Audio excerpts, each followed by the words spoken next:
Break के बाद आपका बहुत बहुत स्वागत है। हम अपनी बातचीत को आगे बढ़ाते हैं प्रोफेसर कोंडापल्ली से। सर, सबसे पहली बात, ये जो यात्रा चीनी राष्ट्रपति की हो रही है, इससे हमें अपनी अर्थव्यवस्था में क्या क्या लाभ होने वाले हैं? क्योंकि हमारे यहाँ अभी रिफॉर्म को लेके हार्डेस्ट स्टेप लेने हैं। क्योंकि जब हार्डेस्ट स्टेप प्रधानमंत्री नरेंद्र मोदी लेंगे, उसके बाद ही रिजल्ट कुछ दिखेगा जो एक तरह से बॉल शेप लेगा विदेशी निवेश को या विदेशी निवेशकों को यहाँ आने में।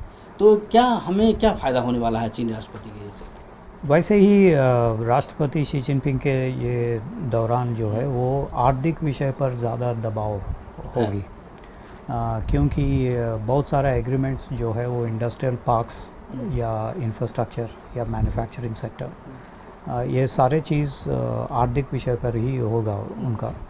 बहुत कम जो स्ट्रेटेजिक या ग्लोबल सिग्निफिकेंस होगी, जैसे कि ब्रिक्स डेवलपमेंट बैंक या दूसरा चीज़ ऐसे। तो मुझे लगता है कि ये विज़िट जो है वो बहुत परसेंटेज, मेजॉरिटी परसेंटेज ये आर्थिक विषय पर ही होगा, जैसे कि वाणिज्य के बारे में, और ये जो गति आई, बैलेंस ऑफ पेमेंट्स के गति आई, उसके इलाज होगी यहाँ पे।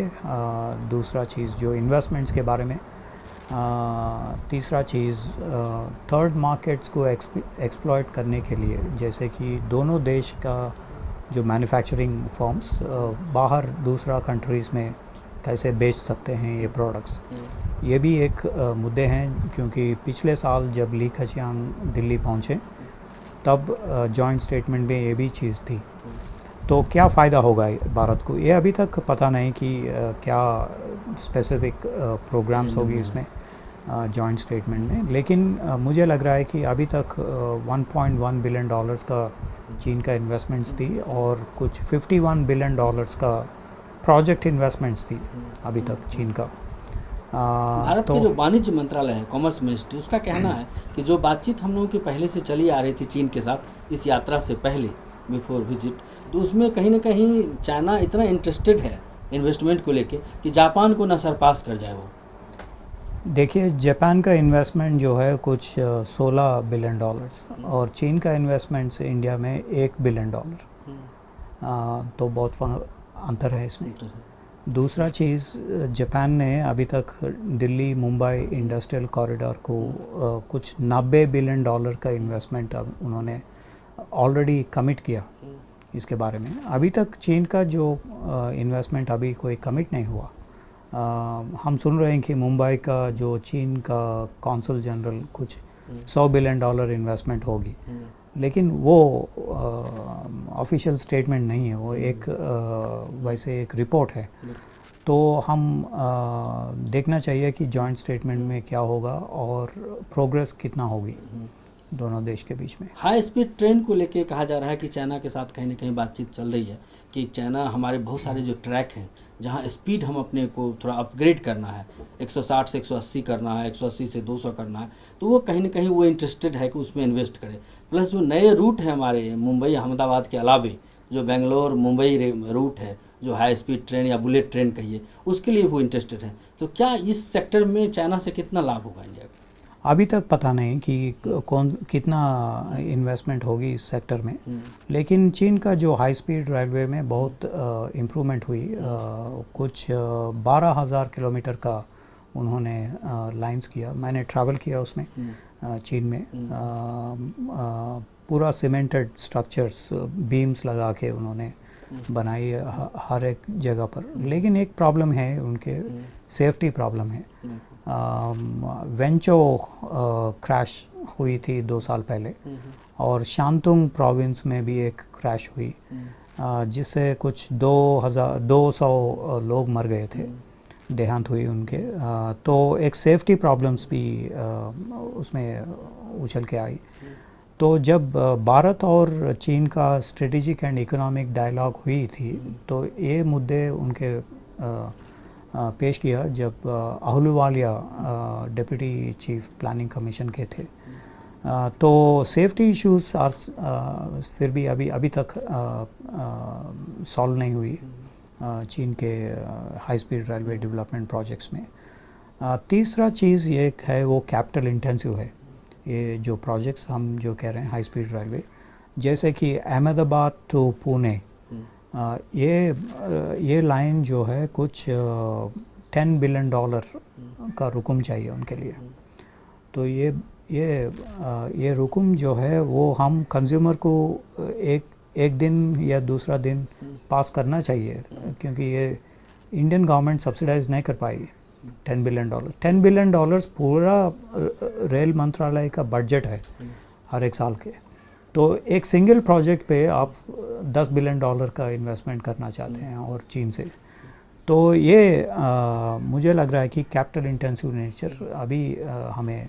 तो आपने कहा है कि कुछ 160 किलोमीटर पर आवर का हाई स्पीड, वो भी एक स्पीड बढ़ाने के लिए प्रोजेक्ट्स का अपग्रेड कर सकते हैं। ये भी हमने रेलवे मंत्रालय ने, चीन का एक डेलीगेशन गई थी चीन में, ये भी डिस्कस हुआ ऐसे चीज़, लेकिन अभी तक कोई कंक्रीट प्रोग्राम सेट नहीं हुआ। तो हम देखना चाहिए कि जॉइंट स्टेटमेंट में क्या होगा और ये प्रोजेक्ट्स इम्प्लीमेंट होगी या नहीं। भारत और जापान के बीच में जो Bangalore to Chennai high speed railway का प्रोजेक्ट, ये भी अभी तक इम्प्लीमेंट नहीं हो पाई। जैसे कि हमारा लैंड रिक्लेमेशन में या एनवायरमेंटल क्लियरेंसेस में, ये भी हमारा प्रॉब्लम है अभी भारत में। तो आप जो कहा है कि लेजिस्लेशन जो पास करना चाहिए और कठिन मेजर्स लेना चाहिए, ये भी एक चीज़ है कि लैंड एक्विजिशन में और एनवायरमेंटल क्लियरेंसेस में बहुत स्विफ्ट रिएक्शन होना चाहिए हमें। हार्डेस्ट रिफॉर्म की ज़रूरत है, ना कि बेबी स्टेप की। हाँ जी, जो कि जब तक अभी तक जो प्रधानमंत्री नरेंद्र मोदी जितने भी अर्थव्यवस्था को लेकर कदम उठाए हैं, जो स्टेप लिया है, उनको एक तरह से बेबी स्टेप माना जा रहा है। तो हार्डेस्ट स्टेप जब तक आप नहीं लेंगे, तब तक चाइना, जापान, अमेरिका ये आपकी तरफ अट्रैक्ट नहीं होंगे, चाहे वो मैन्युफैक्चरिंग सेक्टर हो, चाहे सर्विस सेक्टर हो, कहीं भी। तो क्या मैन्युफैक्चरिंग और सर्विस सेक्टर में कुछ चाइना का दिख रहा है कि इस यात्रा से कुछ उसको बेनिफिट है? अभी तक कोई सिग्नल्स नहीं है कि वो पहले 5 इंडस्ट्रियल जोन्स को कहा गया पिछले साल जब ली कचियांग प्रधानमंत्री आए थे यहाँ पे, लेकिन अभी उनके कोई प्रोग्रेस नहीं है। तो जॉइंट स्टेटमेंट तो में तो ये सारा चीज़ें हैं, लेकिन अभी तक ग्राउंड लेवल पे ये सारा नहीं है। तो वो भी अंतर है, हस्ताक्षर किया उन्होंने लेकिन अभी तक इम्प्लीमेंट नहीं किया। तो हम देखना चाहिए कि कितना प्रोग्रेस होगी ये मैन्युफैक्चरिंग सेक्टर में।